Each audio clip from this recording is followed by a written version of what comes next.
G'day ladies and gents, and welcome back to War Thunder with Mags, and welcome to the 1.75 dev server number 2. Today we'll be taking a look at just a single new aircraft coming to this patch. This is the Douglas F3D Skyknight. The Skyknight is an interesting aircraft. First flown in 1948 and introduced to service in 1951, the Skyknight was actually intended to be a carrier-based night fighter. Equipped with an incredibly advanced Westinghouse AN APQ-35 fire control system that was linked to 3 different radar systems, the Skyknight was able to search for hostile fighters and bombers over range, reliably shoot them down via radar-assisted guns, while also enjoying a tail warning radar that prevented hostile aircraft from being able to sneak up on it, almost like a primitive RWR.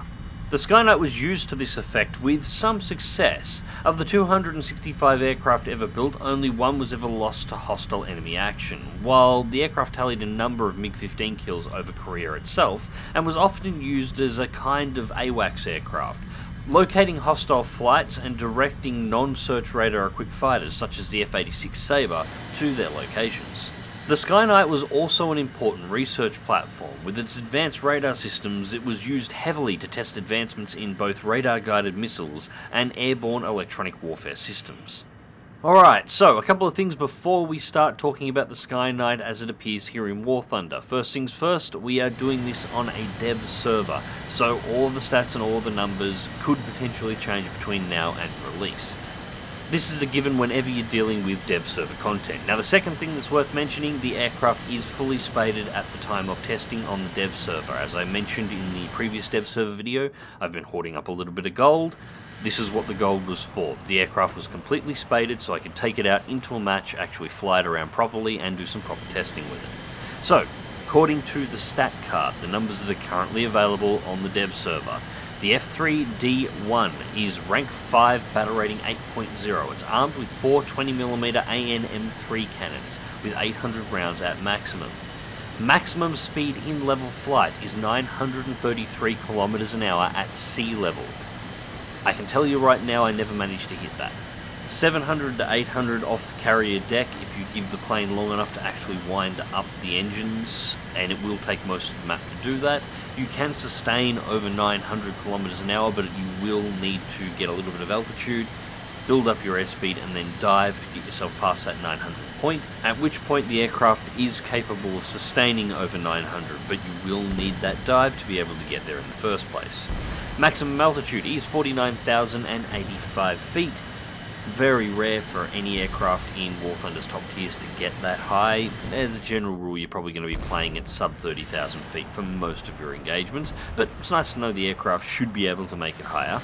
Turn time, 26 seconds. This is an interesting one, because historically, the Skyknight was actually capable of outturning a Mk.II.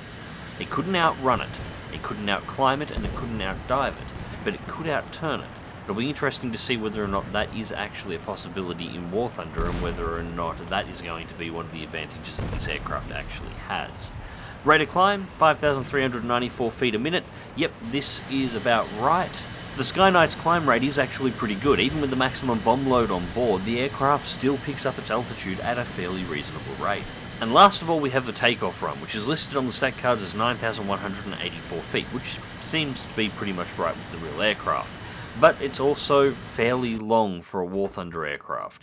The Skyknight is also not a particularly light aircraft. She's very heavy. She's got a side-by-side configuration. She's got a lot of drag in her airframe. She's unlikely to get off the deck of a War Thunder carrier, which is precisely why she gets an air spawn.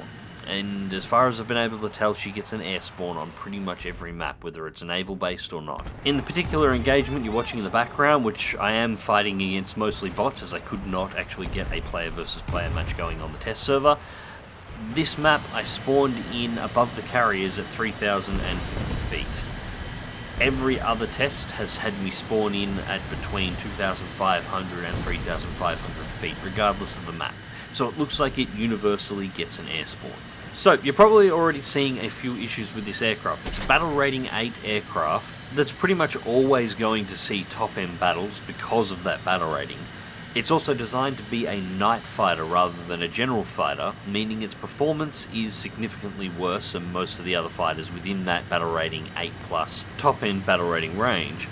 And to top it all off, those sacrifices in performance were made for systems that don't really exist in War Thunder. There is no real radar effect outside of the small radar circle you get in arcade and realistic battles, which everybody gets regardless of whether the aircraft had radar or not.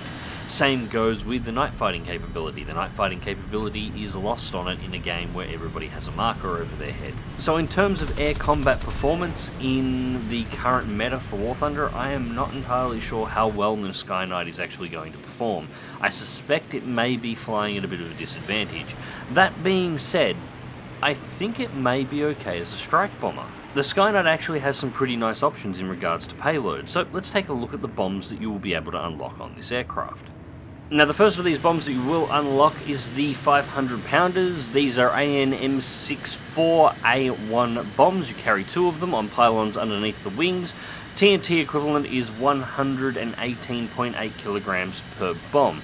There's nothing particularly special about these, but these are just the entry-level bombs.